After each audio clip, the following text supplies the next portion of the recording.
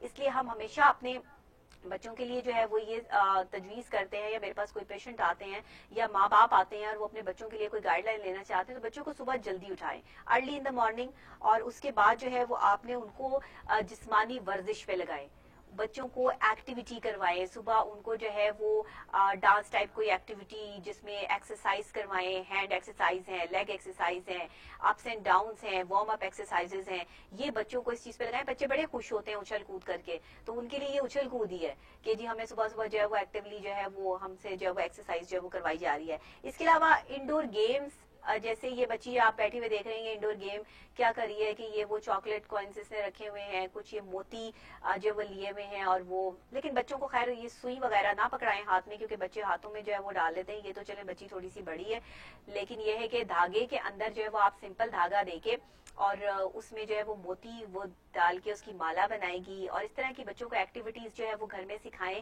کہ بچے جو ہے وہ گتوں سے, یہ اگر آپ بچی کے پیچھے دیکھیں تو چھوٹے چھوٹے پلے کارڈز ہوتے ہیں, کلرز والے کارڈز ہوتے ہیں, جس سے اسکول میں بھی بچوں کو ڈرائنگ سکھائی جاتی ہے اور سکھایا جاتا ہے کہ آپ اپنی وال کو کس طرح خوبصورت جو ہے وہ پینٹ کر سکتے ہیں. تو اس طرح کر کے آپ جو ہے وہ بچوں کے ساتھ ایکٹیویٹی کریں, ان کے پاس بیٹھیں.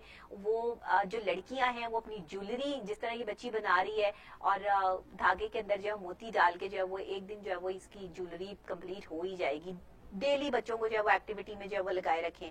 اس کے علاوہ جناب موبائل فون یا کمپیوٹر گیمز جو ہیں ان کے لیے ایک وقت مقرر کر دیں کہ اس ٹائم تک جو ہے وہ بچوں نے موبائل فون پہ گیمز یا یہ ایکٹیویٹی جو ہے وہ کرنی ہے. اور اس کے بعد جو ہے فزیکل ایکٹیویٹی جو ہے وہ زیادہ رکھیں بچوں کی. جتنا بچہ جو ہے وہ ایکٹیولی بھاگے گا, دوڑے گا, چوٹ لگنے کا خدشہ بھی ہے. اس لیے بچوں کو بٹھا کر ایک جگہ پر جو ہے ان کو وہ ٹائم بھی رکھیں کہ جس ٹائم پہ وہ کھیلیں کودیں, لیکن وہ ٹائم بھی رکھیں جب وہ کوئی ایکٹیویٹی کر رہے ہوں.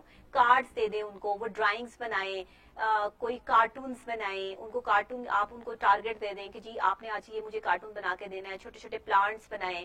پودوں کے ساتھ ان کو جو ہے وہ انٹریکٹ کریں کہ وہ پودوں کو پانی دیں. شام کو جو ہے وہ اپنے گارڈن کے جو ہے وہ صاف ستھرائی میں جو ہے وہ آپ کی مدد کریں. کچن کے کاموں میں چھوٹے چھوٹے کہ گلاس ادھر سے ادھر رکھ دیا, پلیٹ رکھ دی, کیسے رکھنی ہے, کیا کرنا ہے, اس طرح کی بچوں کو چیزیں سکھائیں. بچوں کو اپنا کمرہ صاف کرنے کی عادت ڈلوائیں. بچوں کو میں نے دیکھا ہے کہ والدین یہ بتاتے ہی نہیں ہے کہ بیٹا آپ نے اگر یہ شرٹ اتار کے یہاں پہ رکھی ہے تو اس کو طے کر کے رکھنا بھی ہے, یا اگر یہ میلی ہے تو اس کو میلے کپڑوں کے اندر ڈالنا ہے. ان سب چیزوں کو بچوں کو کمرہ صاف رکھنے کی تربیت دینا والدین کی اولین ذمہ داری ہے. اور یہ چیزیں کریں. اس کے بعد آپ اپنے بچوں کو ساتھ جو ہے وہ کھیل کود میں, تفریح میں جو ہے وہ ان کا تھوڑا سا ساتھ دیں.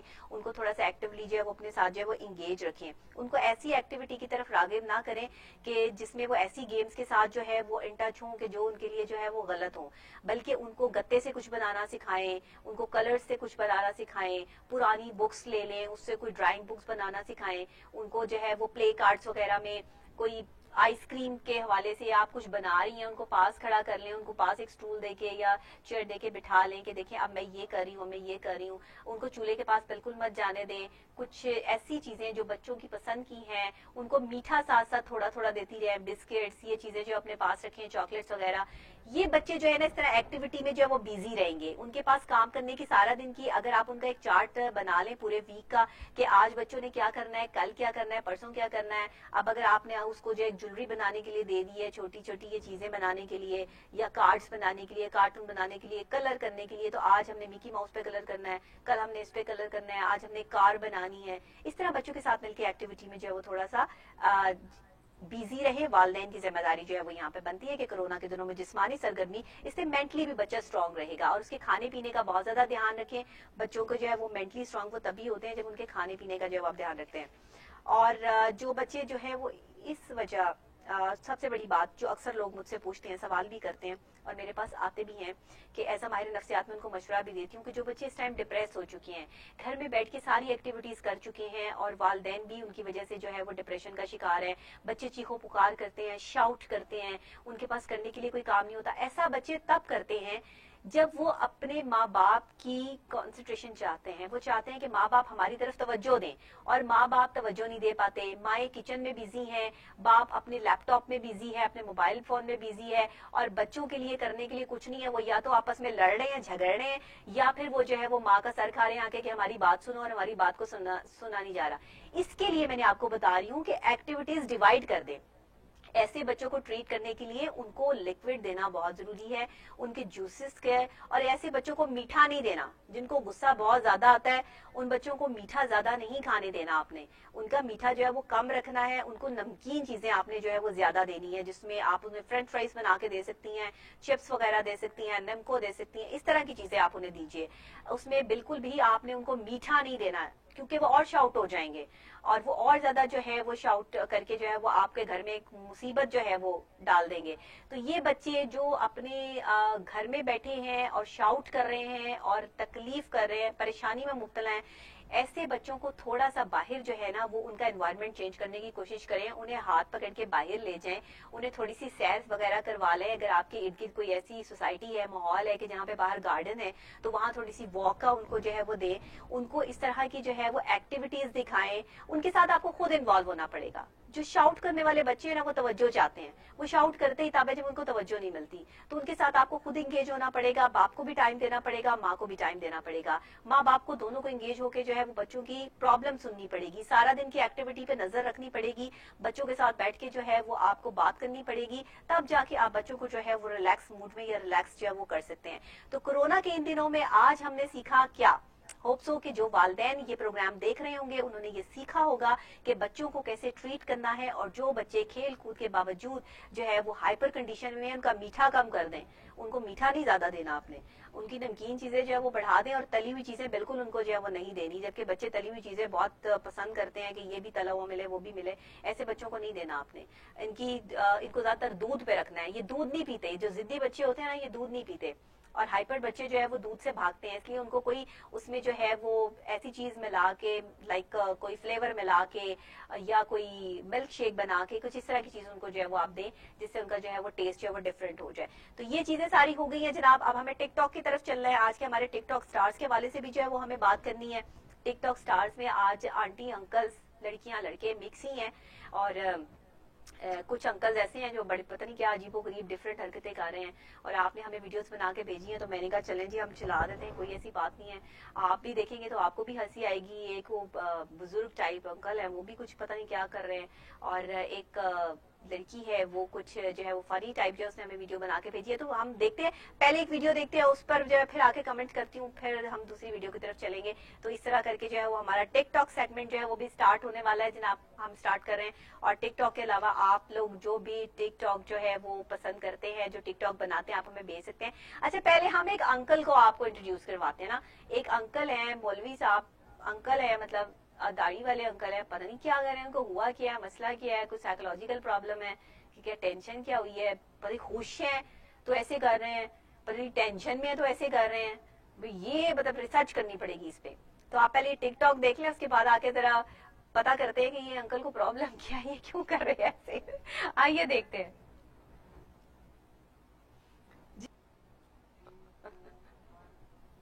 کوئی حال نہیں ہے انکل کا, کوئی حال نہیں ہے.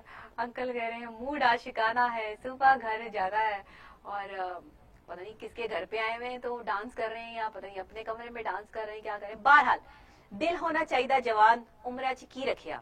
ہم اگر اس اسٹریٹجی کو فالو کر لیں, بینگ اے ڈاکٹر بھی آپ کو مشورہ دے رہی ہوں, عمروں کی بات نہیں ہے, آپ کا دل جوان ہونا چاہیے. اور جب دل جوان ہونا تو بندہ ایکٹیو تبھی رہتا ہے جب وہ ایکسرسائز کر رہا ہو یا وہ ڈانس کرتا ہو. جی ہاں جی, یہ میں آپ کو بتا دوں, کمرے کے اندر کریں, لوگوں کے سامنے نہ کرنا شروع کر دیں کہ ڈاکٹر صاحبہ نے کہا تھا ڈانس کریں تو سارے جب ڈانس کرنا شروع ہو جائیں. آپ اپنے کمرے کے اندر ایکسرسائز کا ایک ٹائم رکھیں. جو بوڑھے افراد ہیں, بزرگ افراد ہیں, تھوڑا سا ہلکا سا میوزک لگا کے اس پہ ایکسرسائز, ڈانس, ہل جل تھوڑا سا ایسے کریں, آپ بڑا ریلیکس فیل کریں گے. اور اس طرح کے جو لوگ ہیں, جب آپ اس طرح سے ڈانس کرتے ہیں, جیسے کورونا پیشنٹ کی بھی ہم نے ویڈیو دیکھی, وہ بھی اس طرح ڈانس کر کے اپنے آپ کو ریلیکس کرنے کی کوشش کر رہے ہیں. ایک تو ہوتا ہے اسپرچل, ایک ہوتا ہے فزیکلی, جو آپ اپنے آپ کو جو ہے وہ اسٹریس لیس جو فیل کروا رہے ہیں. تو فزیکلی میں ہم جو ہے وہ ہمیشہ آپ کو جو ہے وہ فزیکلی ورزش کا مشورہ دیتے ہیں اور ریلیکس ہونے کا مشورہ دیتے ہیں. تو یہ ٹک ٹاک انکل کو جو ہے نا وہ شاید کسی ڈاکٹر نے مشورہ دے دیا ہو کہ آپ جب میوزک لگا کے ڈانس کریں تو یہ سے ڈانس کرے تھے. نیکسٹ ویڈیو دکھائیں جی, کون سی ہے ہمارے پاس, کون سے ٹک ٹاک سٹار ہیں جی. کہ عشق میں شرک اور محبت میں بے وفائی کی معافی نہیں ہوتی.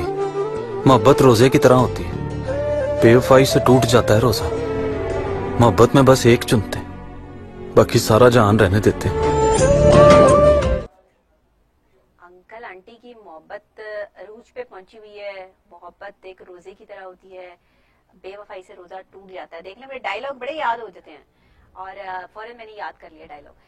تو واقعی صحیح بات ہے, محبت ایک سے ہی ہوتی ہے. ویسے محبت ہزاروں سے ہو بھی نہیں سکتی ہے انکل, نہیں ہو سکتی ہے نا, پاسبل نہیں ہے کیونکہ محبت کسی ایک سے ہوتی ہے. آپ کا دل کسی ایک بندے پہ اٹک جائے تو آپ اس کی زندگی بھی عذاب بنا دیتے ہیں, اپنی زندگی بھی عذاب بنا دیتے ہیں.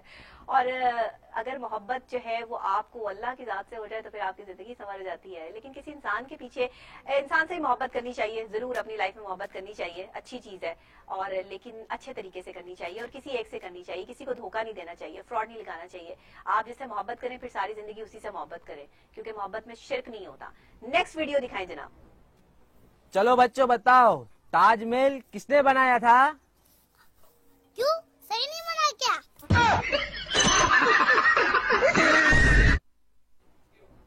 اچھا چلو بچے بتاؤ, تاج محل کس نے بنایا تھا؟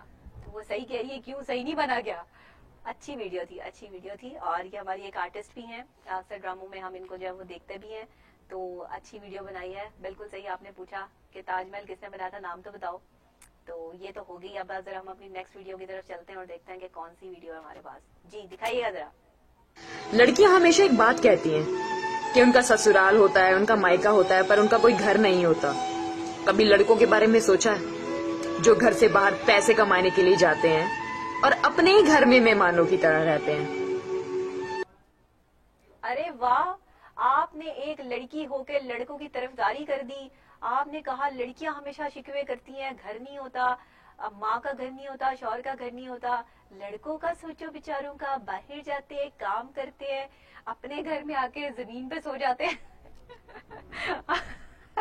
اچھا, بڑے لڑکے بڑے خوش ہوئے ویڈیو دیکھے نا.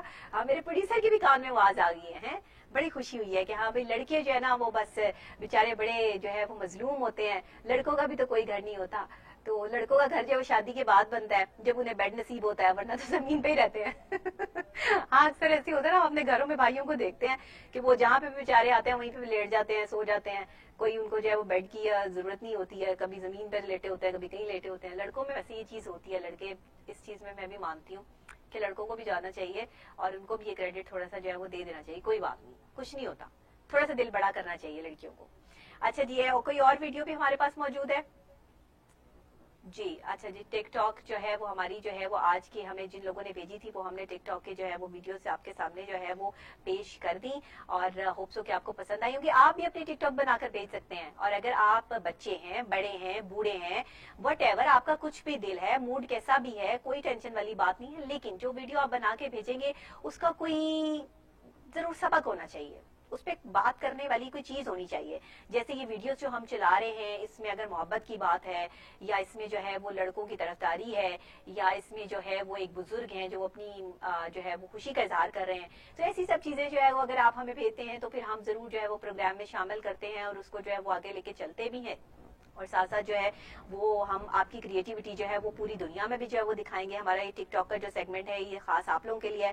اچھا, بچوں کے لیے بھی جو ہے نا, بچوں کے لیے بھی آپ خاص طور پر جو ہے نا وہ بھی دیکھ لیجئے گا کہ اگر آپ بچوں کی ویڈیو ہمیں بنا کر بھیجنا چاہتے ہیں اور بچوں کے حوالے سے جو ہے وہ آپ کچھ کرنا چاہتے ہیں, آپ کے بچے کوئی ایکٹیولی جو ہے وہ پرفارم کر رہے ہیں, اور آپ کے بچے جو ہے وہ بہت زیادہ ذہین ہیں, کوئی ڈانس پرفارمنس بہت اچھی ہے, کوئی ایکٹیولی گانا بہت اچھا گاتے ہیں, تو آپ ضرور ہمیں جو ہے وہ بتائیے گا اور ہم اس کو جو ہے وہ ضرور جو ہے وہ شامل کریں گے. تو یہ بڑا زبردست قسم کا جو ہے وہ ایک چیز جو ہے وہ ہم نے اسٹارٹ کی ہے اور بچوں نے اس کو کافی جو ہے وہ پسند کیا تھا. اور اچھا جی, ایک بڑی خاص بات جو بھی میرے ذہن میں آئی اور میں آج کی اچھی بات کے طور پر اسے جو ہے وہ آپ کے ساتھ جو ہے وہ شیئر بھی کرنا چاہوں گی. ایک واقعہ ہے اشفاق احمد صاحب کا, اور اس میں ایک لڑکا آیا کرتا تھا اور گاچو اس کا نام تھا. یہ اشفاق احمد لکھ رہے ہیں اپنی کتاب میں. اس کی ایک بہن تھی, چھوٹی تھی, اور وہ گاچو جو تھا وہ تربوز بیچتا تھا.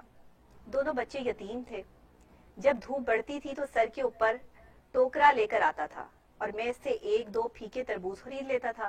تو وہ بچہ جب چل کر آیا کرتا تھا تو دھوپ میں جو اس کا سایہ پڑتا تھا وہ بھولی سی اس کی جو بہن تھی اس کے پیچھے جو چلا کرتی تھی وہ آگے ہوتا تھا, اور میں کہتا تھا کہ گاچو تو اپنی بہن کے آگے کیوں نہیں چلتا؟ تو کہنے لگا, سائیں ہم یتیم ہیں, ہم جھونپڑے میں رہتے ہیں, تو گرمی بہت ہو جاتی ہے, اور میں چھوٹا بچہ ہوں, میرا سایہ بہت لمبا ہے, میں چاہتا ہوں میری بہن کو گرمی نہ لگے اور وہ میرے سائے میں چلتی رہے. سوچیں کتنی سویٹ بات ہے, ایک بھائی اپنی بہن کو کس طرح سایہ پروٹیکٹ کر رہا ہے